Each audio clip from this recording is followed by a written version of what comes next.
Pričujoča postavitev je del programa Postmobilnost v okviru Evropske prestolnice kulture 2025 Nova Gorica z naslovom Crypto Mining – postindustrijski podatkovni aktivizem.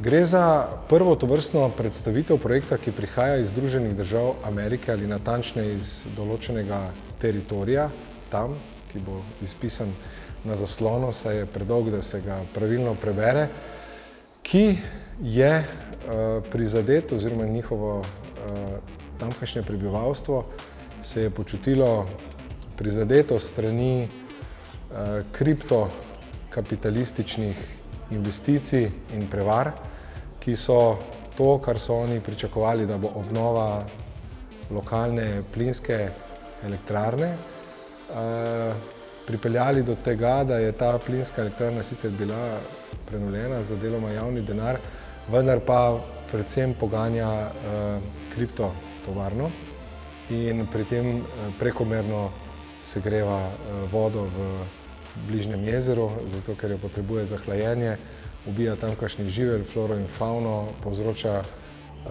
moteč hrup in tako naprej. Ti prebivalci, lokalni prebivalci, gre za zvezno državo New York, so se obrnili na Univerzo Cornell, na tamkajšnje znanstvenice, znanstvenike, aktivistke, aktiviste, umetnice, umetnike, da bi jim pri tem pomagali. In tako se je rodila, tako je nastala skupina aktivistov, ki je po tem, morda najvidnejše najbolj odmevnem projektu, ki ga predstavljamo tukaj, izvedla še 9 takšnih, kjer so na različne načine pomagali nemočnim skupnostim, ki so utrpele ekološko ali drugo škodo strani velikega kapitala, ne samo kriptotovarn, ampak tudi tovarn za predelavo aluminija in podobno na območju meje med ZDA in Kanado.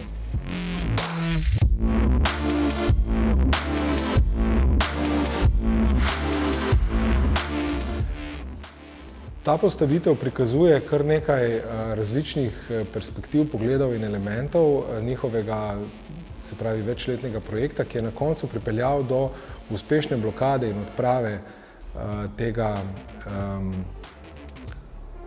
motečega projekta, ki sicer boj še ni zaključen, kot je v takšnih primerih podobno, pa vendar si poglejmo nekatere najpomembnejše elemente, momente, morda celo nauke ali pa inspiracije, ki bi lahko bile zanimive tudi za tukajšnji lokalni regijski prostor.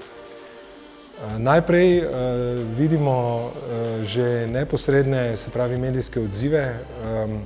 Zadevo so uspeli tudi z delom medijskih aktivistov in hekerjev spraviti v medije tako učinkovito, da so si seveda te televizijske mreže in tudi internetni novičarski portali podajali kljuke pri njih, ko so želeli izvedeti seveda, kako se David bori proti Goljatu, kako je ta skupnost, se pravi, zastavila ta boj, kako je postopoma po nekih koncentričnih krogih uspela ozavestiti druge člane skupnosti, kako je uspela pridobiti neko demokratično kritično maso in celo odkriti neke vrste prevaro ali pa vsaj veliko napako, luknjo v birokraciji, ki takim kriptotovarnam in podobnemu velikemu kapitalu podeljuje koncesije in dovolilnice za delovanje.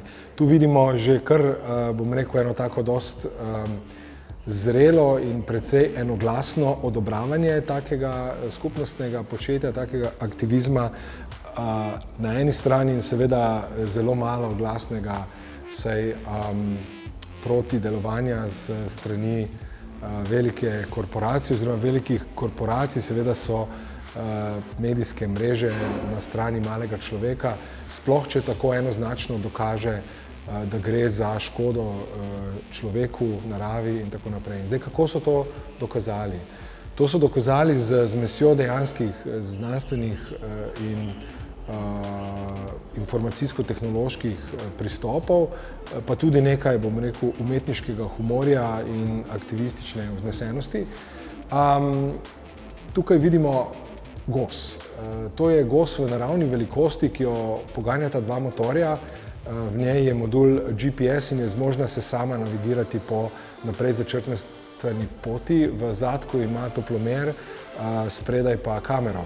Namreč, ko so poskušali aktivisti dokazati škodo, ki jo te močno segrete odpadne vode oziroma hladilne vode povzročajo na jezeru, gre za jezero Seneca v zvezni državi New York, so jih seveda tamkajšnje varnostne sile te korporacije odganjale, uničevale njihove merilne boje in tako naprej. No, oni so izdelali eno GOS v naravni velikosti, ki so jo tudi druge naravne žive gosi sprejele medse, in ta GOS je vztrajno potovala po ključnih točkah, ki jih je merila na jezeru, in s tem so seveda dobili neizpodbitne znanstvene podatke o tem, da je voda na določenih točkah pregreta. Seveda je prihajalo do večjega pogina rib in tako naprej. Tudi ta hladilna voda je vsrkala ogromno morske favne in tako naprej. To prikazuje tudi ta nekako uprizorjeni navigacijski pult za to GOS, ki prikazuje njen pogled tukaj za mano in pa tudi nekako satelitski pogled oziroma mapirano, kartirano pot te gosi, ki se pravi zaznava vse te signale, snema resničnost, in ta princip so potem na druge načine še uporabili v drugih aktivističnih protikorporativnih projektih. Na moji levi vidite pa eno tako uprizorjeno, zaprašeno, zadušljivo pisarno birokrata, ki je dejansko se postavil na pot nekemu demokratičnemu soodločanju in prepričevanju javnosti. Dejansko so uspeli, ta skupina aktivistov je uspela dokazati, da niso upoštevali 97% podanih mnenj, ki so bila seveda protestna, zavračajoča, ko je ta javna agencija skušala pridobiti podatke, na podlagi katerih, se pravi mnenja v skupnosti, na podlagi katerih bi lahko izdala pozitivno odločbo za takšno uporabo lokacije. Seveda samo 3% so bili v prid taki rabi, 97% pa ne. Končali so pa v nekem zaklenjenem predalu na podlagi zakona o upravnem postopku, kot ga imajo tudi v Združenih državah, so uspeli te gore podatkov pridobiti, jih tudi s pomočjo velikih jezikovnih modelov oziroma umetne inteligence analizirati in seveda dokazati, da je bilo 97% mnenj proti. Na tej podlagi je morala agencija končno tudi spremeniti svojo odločbo, iz česar izhaja zdaj tudi zaton, in upamo, da dokončna zmaga te skupnosti proti tej nezakoniti in neetični intervenciji kapitala v lokalno okolje in skupnosti.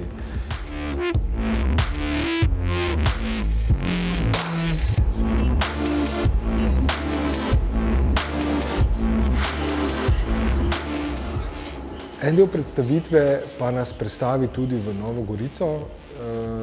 Videli boste 2,5 x 2,5 metra veliko zračno fotografijo, narisno fotografijo Nove Gorice, ki zoomira, ki gravitira v točko na zemljevidu, ki so jo seveda ta skupina pa aktivistov za nas pripravili. Torej, pripravili so zgolj progo zemljevida, ki jo vidite pred seboj, na kateri kvadratki označujejo posamezne kriptotovarne v naši bližini.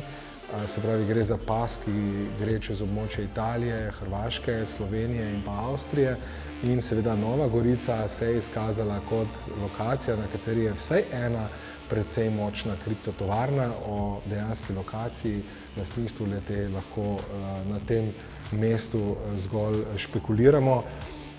Je pa zanimivo, da so te stvari tukaj ob nas, med nami, in da naraščajo. Torej, sama kriptotehnologija kot taka ni dobra ali slaba, mogoče jo je koristiti na zelo zanimive, dobre, tudi osvobajajoče načine, tako za posameznika kot za skupnost. Se pravi, različne potrebe, pri katerih ali po katerih moramo natančno slediti razvoju posameznega podatkovnega vira, kjer je mogoče slediti poreklu, se pravi neki avtentičnosti, neke informacije, zato so, pa še zakaj so kriptotehnologije lahko dobre, ampak to, kar poganja svetovni kriptokapitalizem, torej slabo plat, za katero je večinsko vse bila uporabljena ali pa lahko rečemo tudi zlorabljena kriptotehnologija, pa smo morda izpostavili na tem mestu. Seveda vse kriptotovarne, sploh v Združenih državah, slišimo, ne uporabljajo fosilnih goriv, ampak tudi solarno energijo in tako naprej, ki je lahko seveda spet okoljsko sporna. Dejstvo je, da pri kriptotehnologijah gre za izjemno intenzivno porabo energije, take ali drugačne, ki ima seveda večjo ali manjšo, praviloma večjo škodo za okolje, pa tudi za človeka. Zadnji element te postavitve je pa igra kart, torej aktivistke in aktivisti so skupaj z lokalno skupnostjo oziroma skozi več projektov pravzaprav izdelali posamezne igralne karte, na podlagi katerih lahko priostrimo svoj pogled, svojo budnost napram različnim izkoriščevalskim, lahko bi rekli tudi šovinističnim, imperialističnim, kapitalističnim težnjam v okolju, celo v skupnosti, celo v medčloveških odnosih, seveda pa ciljajo predvsem na okolje, ki ga, se pravi, ne samo kriptokapital, ampak se pravi požrešni, ekološko neozaveščen kapital ali kapitalizem neomajno in po večini stran od oči človeka, skupnosti, javnosti uničujejo. Te karte si lahko tudi vsi obiskovalke pa obiskovalci vzamejo, jih odigrajo doma, jih odigrajo v svojih vaseh, blokih, tovarnah, na delovnih mestih ali v prostem času in razmislijo, kateri bi morda bil tisti ali takšen projekt, ki bi bil vreden takšne iniciative. Mislim, da bi si lahko v našem okolju samo želeli, da pride do takšnega lepega in vsekakor učinkovitega, dobrega sklopa med univerzo, torej raziskovanjem, umetnostjo, skupnostjo in aktivizmom.